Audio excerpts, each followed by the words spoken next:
아래쪽에 스리랑카라는 나라가 있어요. 홍차로 유명한. 아, 맞아요. 실론티. 실론티, 맞아요.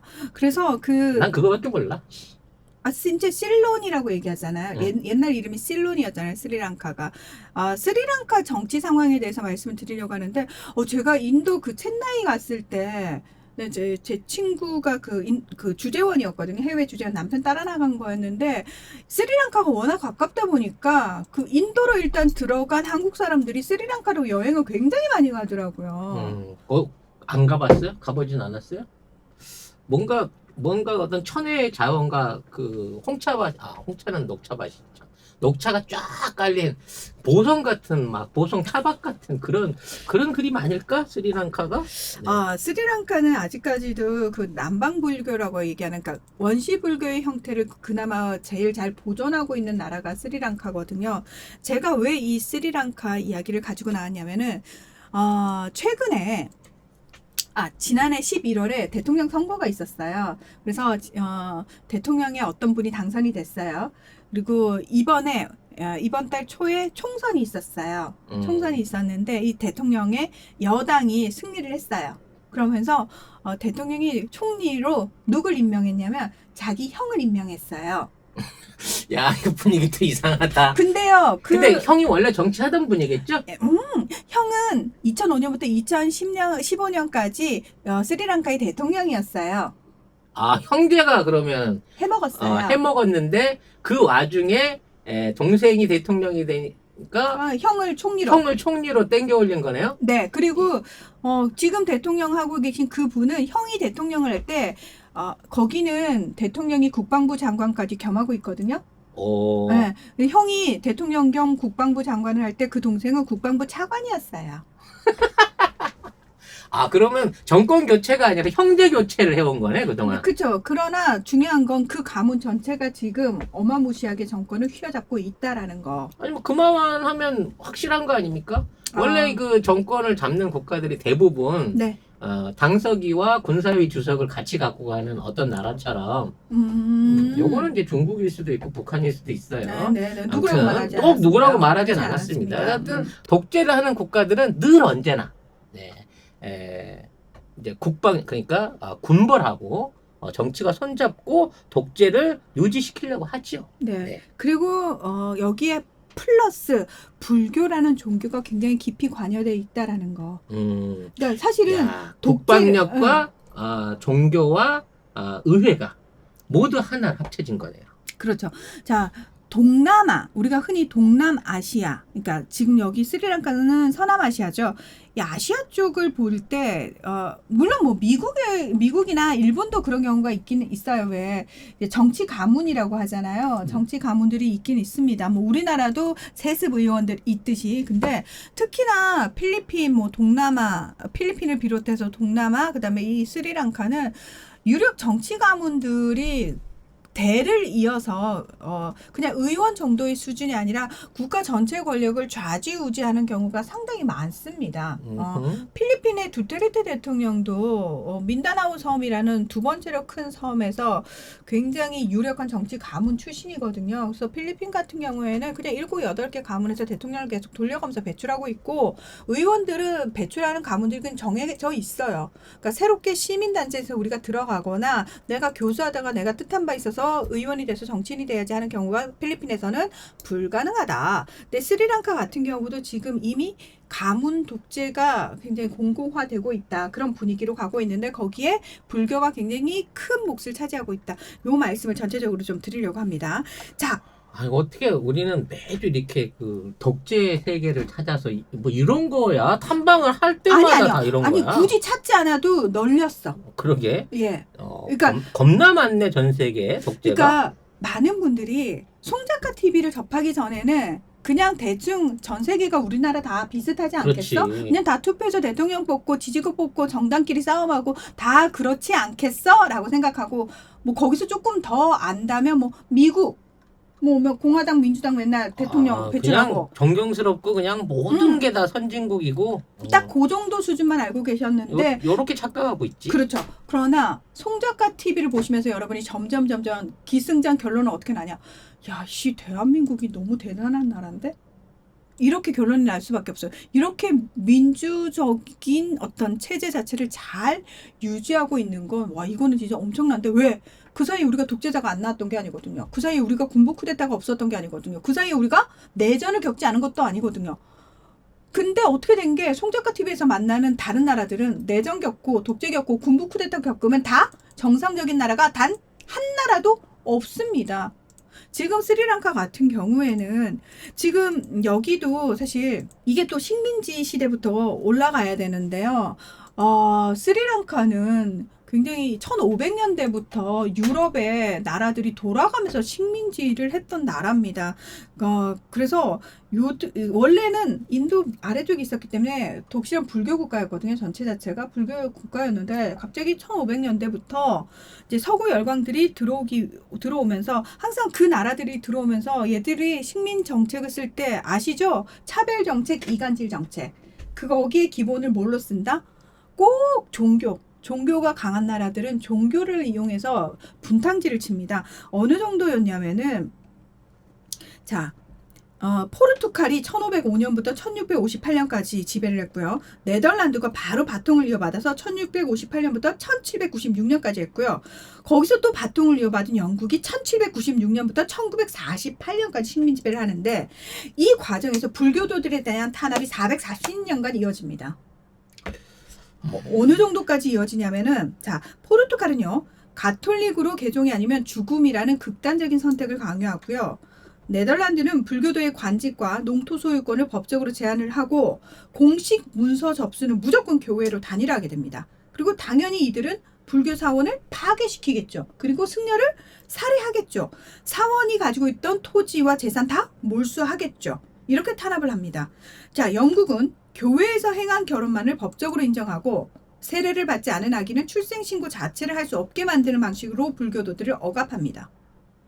자, 이렇게 되다 보니까 불교를 계속해서 국민들이 믿을 수 있을까요? 아니, 일단 내가 살 수가 없는데, 살 수 없는 상황에서 만들어지는데 440년간.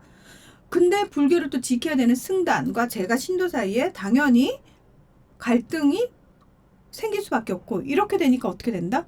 불교를 말살시키는 방식으로 가는 거죠. 일제강점기 시대에 대처승이라는 게 생기기 시작했잖아요. 원래 우리나라 불교는 전통적으로 승려가 결혼하지 않습니다. 근데 그 대처승은 일본이 우리나라의 불교를 중심으로 한 그런 민족성을 말살시키기 위해서 승려들을 해체하는 과정에서 결혼을 시켜버린 거예요. 자기네 신도식으로. 그러니까 그런 식으로, 일본이 그런 식으로 우리나라의 불교 문화를 말살시키려 했듯이 포르투갈, 네덜란드, 영국이 스리랑카의 불교를 말살시키기 위해서 상상을 초월하는 탄압 정책을 펼쳤다라는 겁니다. 그럼에도 불구하고 불교가 완전히 없어지질 않았어요. 네, 맞습니다. 그 없어질 수가 없는 거죠. 사실 억지로 그렇게 없앤다고 해서 없어질 수 있는 게 종교가 아니잖아요. 자, 그렇게 440년간 차별 정책이 이루어졌고, 지금 딱 독립해서 불교도가 정권을 잡은 게 70년 정도밖에 안 되는 거예요. 그러면 이 사이에 그 수백 년간 이어졌던 종교 간의 갈등이 봉합이 됐을까요? 안 됐을까요? 안 되겠죠. 한 세대 안에. 그렇죠. 안 될 뿐만 아니라 이제는 탄압받았던 불교도들이 어떻게 되겠어요? 그 전에 자신들이 탄압받았던 거를 어떻게든 만회하려고 이제는 반대의 상황이 벌어지는 겁니다. 그래서 김대중 전 대통령이 늘 말씀하셨죠. 정치 보복이 있어서는 안 된다. 안 된다고. 왜냐면 이게 계속해서 꼬리를 물는 물면서 거죠. 넘어가게 되는 거고, 또 그것 때문에 더 심한 갈등을 유발하게 되는 케이스들을 만드는 건데요. 자, 이 문제는 독립 후에 국민들의 70%를 차지하는 불교도들이 그동안 자신들을 억압했던 힌두교도들과 이 그러니까 그리스도교인들에 대한 전방위적인 보복을 자행을 하는데, 스리랑카의 헌법은 분명히 종교의 자유를 보장하지만 불교가 국교입니다. 그리고 헌법상 국가로부터 우선적인 보호와 장려를 불교도들이 받고 있습니다. 자, 제가 왜 이 불교 이야기를 하느냐? 사실은 지금 라자팍사 가문이 등에 업고 있는 지지 세력이 불교도들이라는 겁니다. 아하, 그러니까 불교의 종단을 지지 배경으로 해갖고 선거에서 계속 이길 수 있는. 언제나 뭐 우리가 남이냐라고 하는 그런 주의로 나는 무조건 나라를 팔아먹어도 일본을 찍네라고 하는 이러한 재정 융합 관계가 생겨버린 거네, 쉽게 말해서. 그래서 왜 에르도안 대통령, 터키 에르도안 대통령이 제가 그랬잖아요. 이슬람교 정말 신앙심이 깊어서가 아니라 그걸 이용해가지고 자신의 권력을 공고히 하듯이 스리랑카 이 라자팍사 가문 자체가 불교들의 지지를 얻기 위해서 타 종교인들에 대한 억압을 더 강하게 취하면서 자신들의 권력을 공고히 하고 있는 상황이 지금 스리랑카에서 벌어지고 있다는 겁니다. 이 사람들이 지금 그 불교도들 중에서도 사실 좀 조화, 평화를 원하는 사람들이 많겠죠. 근데 그 중에서도 극우주의자들이 있어요. 승려들도 마찬가지고. 근데 이들이 테러를 일으킨단 말이죠. 이들이 더 극단적인 목소리를 높인단 말이죠. 그 과정에서 타밀족이라고 하는 이슬람 교도들과의 내전이 벌어져요. 무려 26년간. 근데 2009년에 이 내전이 종식이 되는데 요걸 종식시켰던 대통령이 지금 총리가 된 그 마힌다 라자팍사라는 지금 총리가 된 그 대통령이거든요. 근데 요때 동생이 국방 차관이라고 그랬잖아요. 문제는 이들이 굉장히 평화로운 방식으로 내전을 종식시킨 게 아니고 이 과정 속에서 뭐 자신들에게 반대하는 사람들에 대한 무차별적인 뭐 살해 뭐 이런 전쟁 범죄를 저질렀고 심지어 국제사회에서 이거는 너무 심각하다. 철저하게 조사하고 책임자 처벌해라 라고 요구를 했음에도 불구하고 안 들려 난 모르겠는데 그래서 사실은 국제사회로부터 엄청나게 비판을 받았을 뿐만 아니라 그 내부적으로 민간인이 4만 5천 명이 그때 학살당했단 말이죠. 그러면 그때 그 학살당한 사람들 유가족이라든지 피해자들 그대로 다 있을 거 아니에요. 그럼 그들은 마음의 상처를 여전히 받고 있는 거예요. 그러니까 이렇게 여러모로 문제가 많은 대통령이어서 2015년 선거에서는 졌는데 지난해 4월에 부활절에 테러가 일어납니다. 성당, 호텔, 그러니까 무려 콜롬보 시내 8곳에서 연쇄적으로 폭탄이 터졌는데 250여 명이 사망을 하거든요. 근데 요거를 누가 했느냐? IS 우리가 했다. 그 이슬람 극단주의 세력이 했다. 이렇게 되면서 국민들의 시선이 어떻게 바뀌었냐면 조금 융화적인 대통령을 뽑아놨더니 불교도뿐만 아니라 기독교에 대한 테러가 저 무슬림들이 또 이렇게 설치고 다니네. 안 되겠다. 다시 강력한 지도자가 필요하구나. 이렇게 되면 그 IS 테러라고 불리는 스리랑카 테러 사건들 자체가 과연 순수한 IS에 의한 소행인 건지 역으로 한번 추적해봐야 될 필요가 생기는 거예요. 네. 근데 거기에 어쨌든 힘을 입어가지고 이 마힌다 대통령 형제가 다시 이제 부활을 하게 된 거예요. 게다가 이 형제는 재임 시절에 중국의 1대1로 프로젝트에 적극적으로 참여를 하면서 중국 자본이 들어와서 공항, 철도, 뭐 대규모 인프라 했잖아요. 빚을 겁나 졌어요. 또 중국이야? 네. 그리고 사실은 결국은 지어놔봤자 늘 말씀드리잖아요. 거기를 이용할 수 있는 물동량이 있어야 되는데 없잖아요. 산업이 제대로 발전이 안 되면. 그럼 어떻게 된다? 그거 관리권이 중국으로 넘어갔잖아요. 스리랑카의 콜롬보 항에 대한 징계축을 해놓고 100년 동안 중국이 지 맘대로 쓰게끔 뺏겨버린 거죠. 그 항구를. 중국은 너무 좋은 거야. 왜? 인도도 견제를 해야 되고 콜롬보 항구를 딱 중심으로 그 아래쪽으로 쫙 뻗어나갈 수 있거든요. 교두보를 딱 마련한 거예요. 그러니까 인도 입장에서 발등에 불이 떨어진 거예요. 스리랑카에 저 꼴도 보기 싫은 중국이 떡하니 자리를 잡게 된 거잖아요. 그래가지고 인도도 사실 스리랑카 정치에 굉장히 신경을 쓰고 있거든요. 누가 정권을 잡느냐에 따라서. 근데 어쨌든 지금 상황에서는 이 라자팍사 가문 전체, 그러니까 이분의 아버지, 이 형제의 아버지도 농업부 장관을 역임하고 의원을 역임하는 정치인이었고, 이 형제가 9명이 있어요. 근데 이 형제 9명 대부분이 다 정계에 들어가 있고, 자, 이제는 대를 이어서 그들의 아들들까지 정치인으로 진출을 한 상태예요. 자, 이거는 보세요, 여러분. 정치인으로만 수십 년을 지금 가문 전체가 들어가 있죠. 그러면 정치에서 머물렀겠어요? 아니죠. 이들의 기득권이 어디까지 퍼져 있을까요?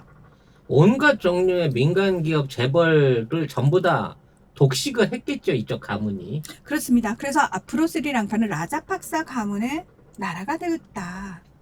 시원하게 드시면은 정말 맛있습니다. 원래 제첩은 5월 제첩이 최고로 실하다. 재구매가 계속. 자, 화개장터 가시게 되면은 고향식당도 꼭 들러주시고, 자, 500g 2인분 10개를 5만 원에 무료 배송해 드립니다.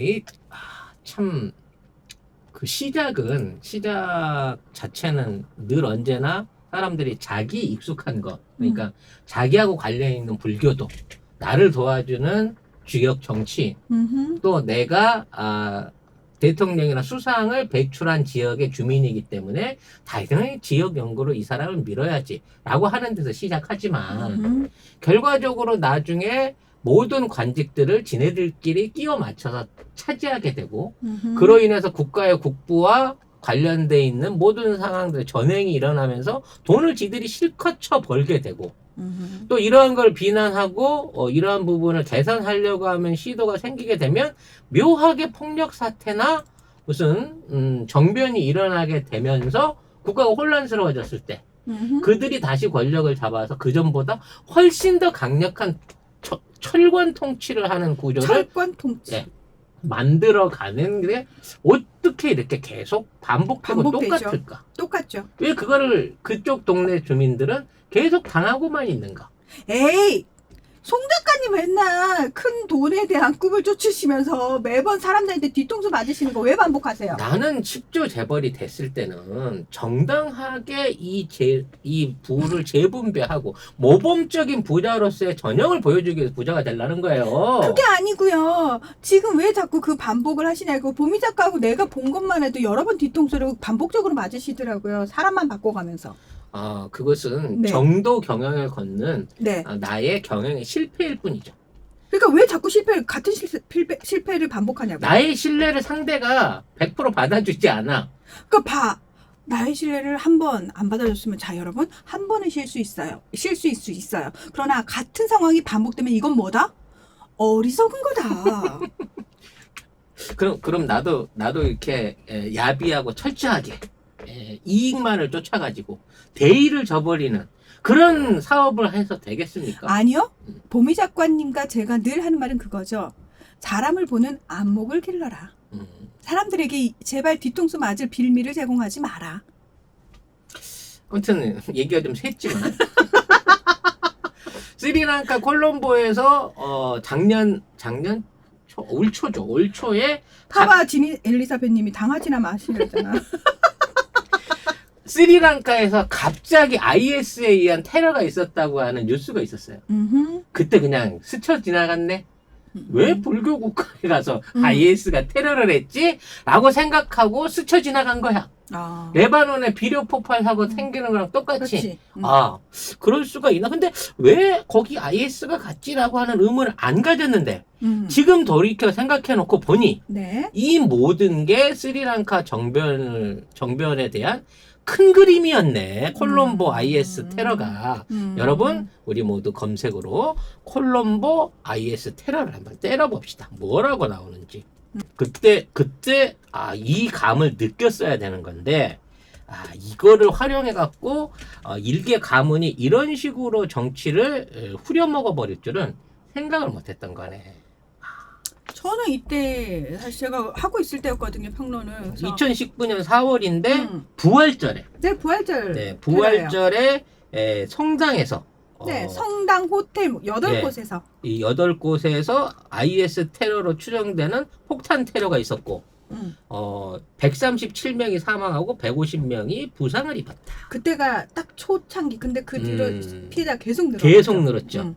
결국은 이러한 테러 자체가 기존의 이슬람 세력이나 기존의 그 불교권 세력들이 정권 교체가 일어나려고 하려는 시점에 벌어진 계획된 정변이었다라는 충분한 추론이 가능해지네요. 근데 IS가 자처를 했는데 사실 이 당시에도 그러면 IS가 왜 자처를 했겠느냐? 그러면 IS가 사실 그 당시에 굉장히 수세에 몰려 있을 때였어요. 왜냐하면 시리아에서 이제 밀려가지고 거의 자취를 감춰야 되는 상황이 생겨버렸거든요. 그래서 다른 쪽으로 본인들의 활로, 그러니까 우리가 아직 건재해. 라는 걸 계속해서 증명을 해내야 될 때여서 사실 IS 입장에서는 자신들이 했든 안 했든 상관없이 일단 무조건 의심받으면 우리가 했어! 우리 아직도 이렇게 살아있어! 건드리지 마! 이런 상황이 사실은 생긴 거죠. 가능성 두 가지네. 청부받고 진짜 IS가 했거나 했거나. 명의 도용을 눈 감아줬거나. 그렇죠. 왜냐면 이건 굳이 우리가 부인할 이유가 없는 거지. 왜냐면 지금 IS야 니네 힘 다 빠졌다며. 왜냐면 그때 날마다 아마 그때 검색해 보시면 나오실 거예요. 시리아 내전이 거의 마무리돼 간다 그러면서 IS가 거의 소탕됐다. 막 이런 얘기들 막 나오고 있을 때였거든요. 그래서 IS가 힘이 빠지나 뭐 이런 얘기들 계속 국제 기사에서 뉴스에서 막 몰아가고 있을 때였는데 그러다 보니까 IS가 아니 우리 아직 살아 있거든. 이걸 계속해서 왜 시그널을 보내야 되잖아요. 자신들의 추종자들에게 그 과정에서 이 상황도 벌어진 거죠. 지금 그 당시에 어떤 그 테러 상황을 보더라도 IS가 전체 인구의 10% 아니 이슬람이 전체 인구의 10%가 안 되는 상황에서 9.7%. 이런 무리한 테러를 하기도 무리일 뿐더러 당시에 이 사태에 대한 어떠한 언론이나 국제적인 시사 안에서도 IS의 연관성을 확실하다라고 주장하는 언론은 없었어요. 그러니까 국제 테러 단체일 수도 있고 현지 단체일 수도 있고 뭐 이렇게 얼버무리는 상황이었는데 그 스리랑카 안에서만큼은 이 모든 게 이슬람 세력 때문이었고 그렇죠. 이게 기존의 불교 정권에 대한 도전이다 위협이다라는 방식으로 정치적으로 역이용을 했는데 그 수혜를 받은 놈이 누구냐 1년 만에 딱 봤더니 라자팍사 가문 있죠? 그 형제들이었다. 네. 라자팍사 이름도 어려운데 얘네도 오래 가겠네. 이제 라자팍사 가문의 나라가 됐어요. 네. 스리랑카는. 이렇게 가면 이제 대대적인 세습 그리고 지금 장관 자리라든 도지사 자리에 멈추고 있는 이 자제들이 그 자식들이 전부 다 커갖고 나중에 후계자로 올라올 수밖에 없는. 당연하죠. 정말 스리랑카도 몰락의 길을 걷는군요. 네. 정말 관광지로는 최고 천혜의 조건이던데. 나이버들도 많이 간다는데. 실론티 한번 먹으러 갈라 그랬는데. 못 가겠네, 우리나라 실론티 팔잖아. 그냥 먹어. 그런가? 뭘 굳이 거기. 그 실론티 롯데 거란 말이야. 그럼 먹지 마. 자, 제가 인도 가서 인도 전통 음식을 먹어봤어요. 그러니까 우리나라에도 인도 식당들 되게 많잖아요. 제가 그때 뼈저리게 깨달았습니다. 우리나라의 인도 식당이 제일 맛있다. 현지 인도 식당 절대 너무 입에 안 맞아. 나 그 얘기 들은 적 있어. 너무 짜. 너무 맛없어. 근데 걔들이 자꾸 채워줘 음식을. 와서 겁나 싫었어. 이태원 가면 러시아 전문 식당이 있거든. 근데 거기 가면 러시아 사람들이 그득그득해. 러시아에서 관광 와갖고 거기 가서 맛집이라고 먹어. 본토보다 더 맛있거든. 우리나라가 제일 맛있어. 그러니까. 그렇군요. 우리나라가 제일 여러분 인도 음식 먹으려고 인도 안 가도 돼요. 그냥 우리나라에서 드세요. 우리나라가 제일 맛있어. 예. 여기 탄두리 치킨 카레집 있는데 또 안 먹지? 네, 저는 닭도 안 먹어요. 먹지? 네, 저는 안 먹어요. 네, 아무튼 스리랑카의 비극 역시 우리나라가 생각해야 돼. 반면 교사의 사안이 있다. 그래서 앞으로 스리랑카 이제 관련 기사들 보시면은 이 라자팍사 가문을 염두에 두시고 그 상황을 조금 정치 상황 같은 걸 보시면 되지 않을까. 그래서 저는 되게 안타까워요. 불교도 입장에서 정치와 종교. 거기 남방 불교라면 네. 좀 다르지 않아? 그래도 불교 신자인데 그러면 안 되는데 저는 좀 속상한 부분이 좀 있어요. 그러니까 종교를 왜 이렇게 정치에 이용하는지 그런 건 진짜 저는 반대거든요, 개인적으로. 지금도 이제 열심히 반정부 투쟁하시면서 반 코로나 활동하고 계시는 뭐 종교 단체들 많이 계시지 않습니까? 네. 그런 분들의 의도 자체가 뭔가 새로운 걸 얻으려고 하는 게 아니라는 거지. 그동안 누리고 있던 거를 뺏길까봐 전전긍긍하면서 무리수를 두고 있다는 건데, 그런데 휘말리는 국민이나 신도가 많을수록 이 나라의 미래가 참담하다는 거예요. 종교인은 맞아. 그냥 종교만 하세요. 왜 분리돼야 정치를 돼요. 하려고 그래? 네. 그리고 여러분 있잖아요. 냉정하게 얘기해서 누군가를 지지할 때 그 사람의 정책, 그 사람의 삶, 그 사람의 도덕성, 그 사람의 행정가로서의 우리가 어쨌든 그 사람을 써먹어야 되니까 행정가로서의 능력을 최우선으로 보고 그 사람을 뽑으셔야지 나랑 같은 종교야.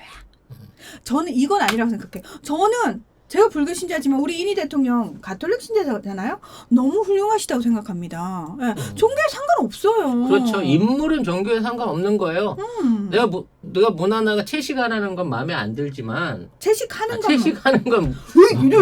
마음에 안 들지만 불교도라고 해서 사별을 줄 생각은 없거든요. 저는 불교를 안 믿지만 사찰 방문하고 그 구경하는 거 너무 좋아해요. 그러니까 종교는 생활 안에 그냥 말 그대로 타인의 생활의 일부인 것처럼 같이 공유하고 즐길 수 있는 거에서 그쳐야지 이게 뭔가 영역을 나누고 갈등을 만들고 주장을 하고 정치적인 세력을 끼게 되면 반드시 부패하고 그리고 맞아요. 내부적으로 무너지게 된다는 교훈을 알았으면 좋겠어. 부처님도 그렇고 예수님도 그렇고 가장 청빈하게 사신 분들인데 왜 그분들을 팔아서 먹고 사는 사람들은 그렇게 럭셔리하게 살까요? 남의 고혈을 뽑아서. 글쎄요. 전 좀 이해가 안 돼요, 솔직히. 이게 모든 부자들을 뭐 탓할 수는 없겠습니다만 남을 속이고 되는 부자는 전 반드시 아니라고 생각해요. 이 탓을 해야 되고요. 늘 성경에도 나오고 모든 저기에도 나오지만 그 부자가 천국 가기는 밧줄로 바늘 끼기보다 어렵다. 낙타 아닙니다, 여러분. 밧줄이 원래 맞는 용어고요. 어떠한 부자도 천국으로 인도된 예는 스크루치 말고는 없었다. 라는 생각을 해보게 되네요. 스크루치는 갔을래나 몰라, 진짜. 예. 갔을 걸로 믿고.